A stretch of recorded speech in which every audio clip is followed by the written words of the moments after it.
Doctor Carlos Echeverría, muchísimas gracias por estar con nosotros aquí con la verdad.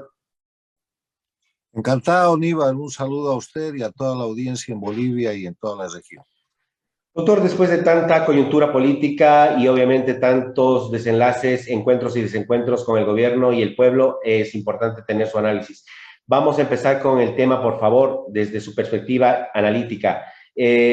Cuestiones como, por ejemplo, la renuncia de una vocal del Tribunal Electoral, del órgano electoral, la vocal Baptista. ¿Qué dice esto? ¿Qué significa esto para que los bolivianos lo entendamos mejor? Primero pongamos esto en el contexto de lo que es el marco de referencia nacional y regional. Todo el siglo XXI está marcado por el crecimiento de las dictaduras en la región. Y lamentablemente la dictadura de Cuba se ha expandido a Venezuela, a Ecuador con Correa, que ya ha cesado, a Nicaragua con Ortega y a Bolivia con Evo Morales. En ese marco, lo que pasa en Bolivia desde hace más de 15 años es que la democracia simplemente ha desaparecido. En Bolivia no hay ninguno de los elementos esenciales de la democracia. No hay respeto a las libertades individuales ni a los derechos humanos porque hay presos políticos, hay más de 54 presos políticos y más de 1.700 exiliados políticos. No hay separación e independencia de los poderes públicos porque el Ejecutivo controla todos los poderes, principalmente la justicia, de la que ha hecho el instrumento de persecución política, convirtiendo a los fiscales y jueces en verdugos. No hay Estado de Derecho porque no se respeta la ley, se ha liquidado la Constitución de la República, se la ha suplantado por un Estado plurinacional y a partir de eso se fabrican leyes infames que el pueblo boliviano llama leyes malditas para violar los derechos humanos y los derechos ciudadanos en vez de protegerlos. Y en ese escenario no pueden haber elecciones libres y limpias.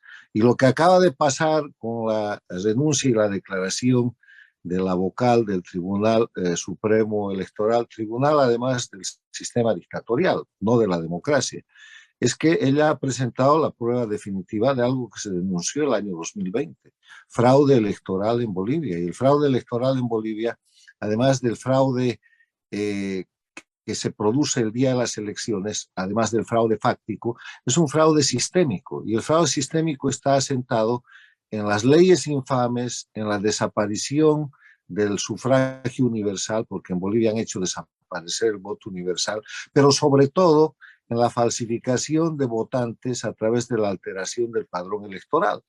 Hay más de 1,5 millones de votantes fantasmas en Bolivia. Y eso está demostrado por el solo hecho de comparar los datos que están en los registros públicos de Bolivia. Cuando Evo Morales va a la elección del 2005, habían aproximadamente un poco más de 3 millones de votantes. Y cuando se va a la elección del 2019 y a la elección del 2020, se convierten en aproximadamente 7 millones de votantes. Hay un incremento del 97% de los votantes en Bolivia durante el régimen de Evo Morales. Y en el mismo tiempo, la población solo se ha incrementado 23%. ¿Eso qué quiere decir? Quiere decir que han falsificado votantes, quiere decir que han inflado el padrón electoral y el inflado es el padrón electoral se produce en las zonas que controla el castrochavismo boliviano o el movimiento al socialismo, que son las zonas cocaleras, las zonas rurales, las zonas donde no permiten ninguna penetración de la oposición y de esa manera el año 2020, a diferencia del 2019, ha habido fraude electoral de nuevo, pero la diferencia es que el 2020 ha sido con la complicidad de la oposición funcional. Porque tanto el gobierno interino de Yanine Áñez como los opositores no han mandado delegados de mesa, no han objetado el fraude electoral y han salido todos a aceptar un resultado que saben que es falso. Lo que está demostrando entonces la renuncia de la miembro del Tribunal Supremo Electoral es que en Bolivia todo lo que han hecho es reinstalar la dictadura y el pueblo lo sabe. Entonces, ¿de qué democracia estamos hablando? Eso es mentira, no hay democracia, las elecciones han sido otro fraude electoral y el pueblo boliviano está permanentemente engañado y cada vez más aprisionado con el conjunto de leyes infames o leyes malditas que este sistema, que no es cubano y venezolano, impone en Bolivia para confrontar a los bolivianos. Doctor, en resumen, entonces queda claro que usted ha dado puntadas tres clarísimas. Una, un posible, o bueno, usted ya lo ha afirmado, un fraude cibernético. O sea, no es un fraude que todo el mundo estaría esperando y decir, Se bueno, llama, perdón, Iván, es un fraude sistémico. Quiere un decir que el fraude fraude está sistémico. incluido que el castrochavismo lo que hace en todos los países que controla, en Cuba, en Venezuela, en Nicaragua, en su momento en Ecuador y en Bolivia, es fabricar un sistema que se llama dictadura electoralista. Y en ese sistema electoral, donde el pueblo es llevado a votar pero no tiene capacidad de elegir, hay dos tipos de fraude: el fraude sistémico y el fraude fáctico. El fraude sistémico es el que está incluido en el sistema.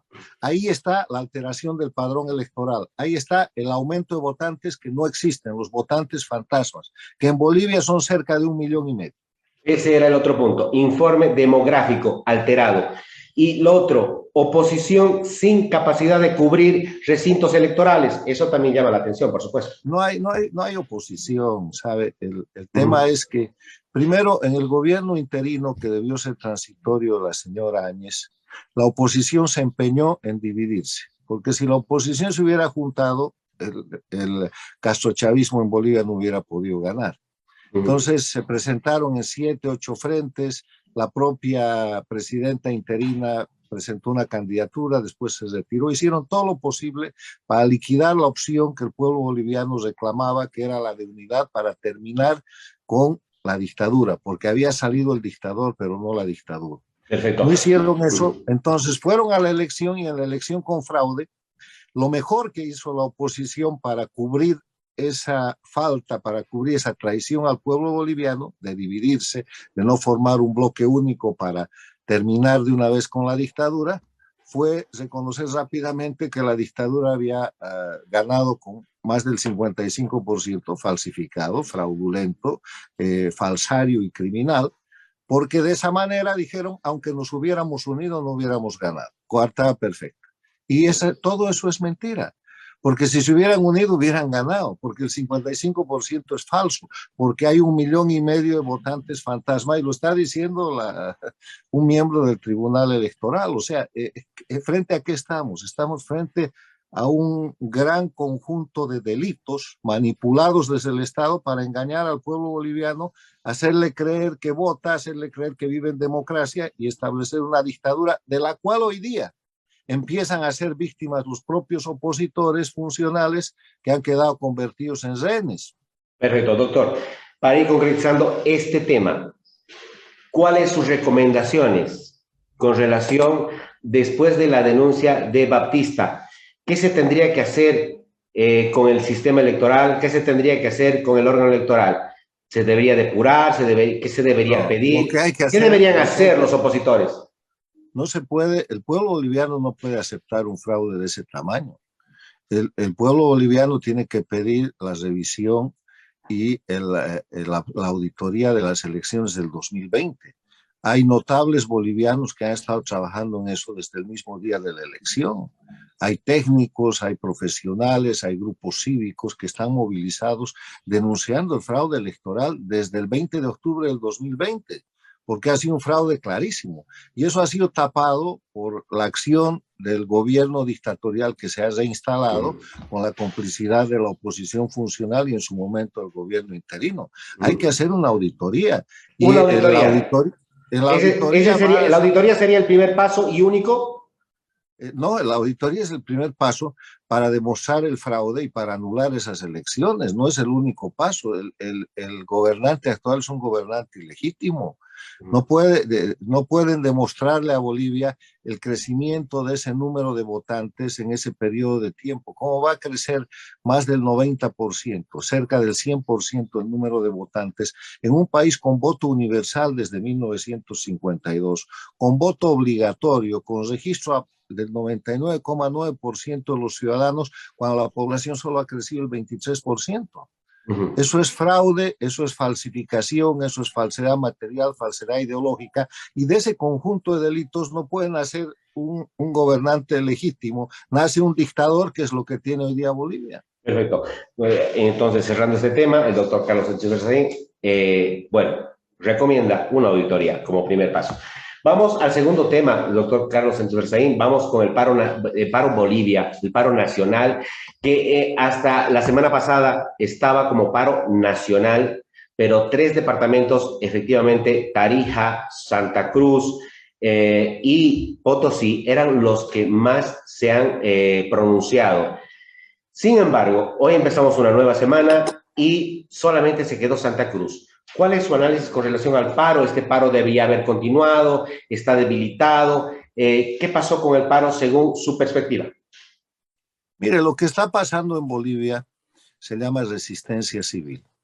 La resistencia civil es la reacción de los grupos ciudadanos que, más allá de las dirigencias políticas que en general eh, promueven y realizan traición a la ciudadanía, se oponen a las decisiones de un gobierno autoritario, totalitario o dictatorial. La figura de la resistencia civil en Bolivia se ha repetido hoy día 15 de noviembre en Cuba, donde la ciudadanía ha expresado su pedido de patria y vida, libertad contra el régimen dictatorial. Esa misma resistencia civil se ha expresado el 7 de noviembre en Nicaragua, cuando el pueblo no ha ido a votar y más del 80% de los nicaragüenses han evitado ir a ser cómplices del crimen, más allá de fraude electoral, de la falsificación y del terrorismo de Estado que ha montado el dictador Ortega y Murillo en Nicaragua. O sea, en Bolivia lo que estamos viviendo es que la sociedad civil, los sindicatos, los comités cívicos, las federaciones, las amas de casa, la juventud, los estudiantes, se están rebelando contra el atropello por encima de una oposición que no existe. Y cuando esto pasa y se producen paros, se produce un paro de alcance nacional como el que hemos visto suceder en Bolivia, entonces la oposición aparece para mediatizar y terminar dándole una mano a la dictadura para que se instale condiciones en las cuales puede seguir la opresión. El pueblo boliviano está reaccionando frente a una ley maldita, una ley infame, que viola los derechos humanos y que pone en manos de la dictadura la posibilidad de intervenir no solamente el dinero, los recursos, los bienes, sino la persona, el patrimonio y toda la vida de la gente. Y la sociedad va a seguir reaccionando. Ahora, lo que hay que hacer frente a eso es medir el nivel de manipulación que está llevando adelante una dictadura que en el caso de Bolivia tiene un dictador en jefe que es Evo Morales y un jefe de gobierno en ejercicio que es Luis Arce Catacora. Doctor, Y en permítame, esa dinámica doctor. estamos viendo una serie de maniobras que tienden a dividir al pueblo, que tienden a confundirlo, pero la resistencia civil va a continuar. Doctor, pregunta para finalizar con este tema. ¿El paro debería continuar? ¿Debería parar? ¿O cuál es su percepción con relación al paro en tanto y en cuanto sea posible pensar en un cansancio del pueblo? Porque el pueblo también se cansa, ¿no? Mire, el pueblo boliviano va a luchar indefinidamente por su libertad y por la democracia y por la república hasta recuperarla. No se trata de dar una receta y decir más paro o menos paro. El pueblo boliviano sabe que lo están oprimiendo y que lo están engañando y lo están oprimiendo cada vez más. Y el pueblo boliviano va a reaccionar. O sea, hemos visto reacciones de transportistas, de mineros, de estudiantes, de cívicos. Eso va a continuar en la medida en que el régimen siga engañando a los bolivianos. El régimen lo que está haciendo es ganar tiempo para seguir oprimiendo, para seguir imponiendo leyes malditas, para seguir estableciendo en Bolivia un régimen castrochavista. El modelo que están imponiendo, y lo ha dicho con toda claridad Arce Catacora, su modelo es el modelo cubano. Él quiere convertir a Bolivia en una Cuba dictatorial que está liquidada frente a la historia, pero que él cree que es el modelo adecuado y lo quiere hacer por la fuerza, porque por la Doctor, razón no tiene ni apoyo popular, ni soporte económico, ni ningún respaldo institucional. doctor, entonces, para concretar esto, ¿usted recomendaría seguir o no seguir, o por lo menos, cuál sería su criterio con relación a seguir o no seguir en el paro? Mire, ese criterio yo no se lo puedo dar, ese criterio lo tiene que sentir la gente que está defendiendo sus derechos en Bolivia. Lo que sí le estoy diciendo es que la resistencia civil no va a cesar. Hoy día puede parar el paro en una, dos, tres ciudades, pero la resistencia civil va a continuar hasta que el régimen dictatorial cese en su abuso, en su atropello y hasta que retorne la democracia en Bolivia. Y aquí le quiero dar un apunte. Mucha gente que dice que está defendiendo los derechos de la ciudadanía sigue utilizando el discurso de defender la democracia, de que no caiga la democracia, de que no muera la democracia. La democracia en Bolivia ha sido liquidada hace años. Lo que hay que hacer es señalar con claridad que en Bolivia hay una dictadura y que lo que hay que hacer es retornar a la democracia, retornar a la república y retornar al respeto de los derechos humanos. Hay que señalar con claridad un régimen dictatorial que, insisto, no es boliviano. Están hablando de incas, están hablando de indigenismo. Este es un sistema castrochavista, copia de Cuba y Venezuela, y además operado con la intervención incluso física de los cubanos y venezolanos en Bolivia. Perfecto. Doctor, vamos avanzando con el tercer tema hoy a tratar. Declaraciones del expresidente Evo Morales. Una de ellas, es decir, que efectivamente había artículos que iban a ir en contra de gremiales y transportistas, de los sectores hoy afines al MAS, y le dice a Arce Catacora prácticamente que no ha tenido la capacidad en sus asesores. Esto se puede ver como crítica, perdón, autocrítica o como un serruchazo al gobierno de Arce Catacora. Eso en criollo se llama marear la perdiz. Eso se llama engañar al pueblo. Eso se llama simular un pseudo arrepentimiento o alguna reflexión o crítica entre el dictador en jefe y su dictador operativo. Eso es farsa. Lo que están haciendo es engañar al pueblo para seguir oprimiendo, para seguir imponiendo leyes malditas y para hoy día decir que no, pero mañana meterle el doble. Eso es un engaño. En Bolivia no hay Estado de Derecho.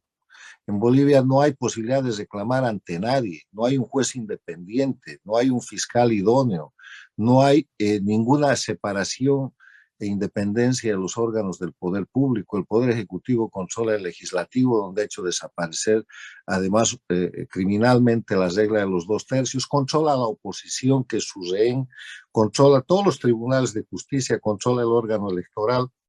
¿Dónde va a reclamar el pueblo boliviano? Es por eso que hay paros, es por eso que hay resistencia civil y es por eso que la resistencia civil no va a cesar. Esta cosa que está haciendo el gobierno, donde ha sufrido una derrota, porque ha tenido que retroceder y decir que va a mandar a revocar y a abrogar la ley maldita de la investigación de los la recursos y de las 386. fortunas. Pero eso es para dar una vuelta, va a borrar eso con una mano y con la otra le va a meter el doble. O sea, lo que Evo Morales está haciendo es farsa. Eso se llama marear la perdiz para seguir engañando a los bolivianos. Y son expertos en eso. ¿Cuántos ejemplos hay a lo largo de los últimos 15 años? Lo Perfecto. mismo que han hecho con la gente del gobierno interino, que tuvo que ser transitorio. Les han hecho entregar el gobierno, los han corrompido con las leyes de la dictadura y después los han metido presos. Perfecto. Doctor, ya para finalizar esta entrevista, muy grata, por cierto, vamos a hablar sobre una de las últimas declaraciones de Evo Morales, que dice ser que estaría de acuerdo ir a un referéndum nacional y plantear el federalismo. ¿Usted cuál es su opinión con relación a un Evo Morales que plantea el federalismo?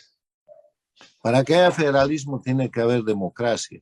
Yo he planteado el federalismo hace años frente a la dictadura de Evo Morales, pero es una república democrática, federal y parlamentaria. El federalismo es el sistema para unir a un país que se está deshaciendo por la división y por el intento de ruptura de la nación boliviana que ha hecho Evo Morales y el castrochavismo, dividiendo a los bolivianos en 36 nacionalidades que no existen para suplantar la nación boliviana. Y ahora él va a venir a plantear el federalismo como un mecanismo para profundizar esa división y para tratar de derrotar al oriente boliviano que tiene las banderas de la unidad nacional. Entonces, lo primero que hay que hacer para hablar de federalismo es volver a la democracia. No hay federalismo en dictadura. En dictadura, la propuesta de federalismo no es sino otra maniobra más de división nacional para seguir fraccionando Bolivia. Perfecto. Doctor Carlos Enchas Berzaín, muchísimas gracias por estas declaraciones, por esta entrevista. Le agradezco muchísimo por estar aquí con La Verdad. Gracias, Níbar. Un saludo.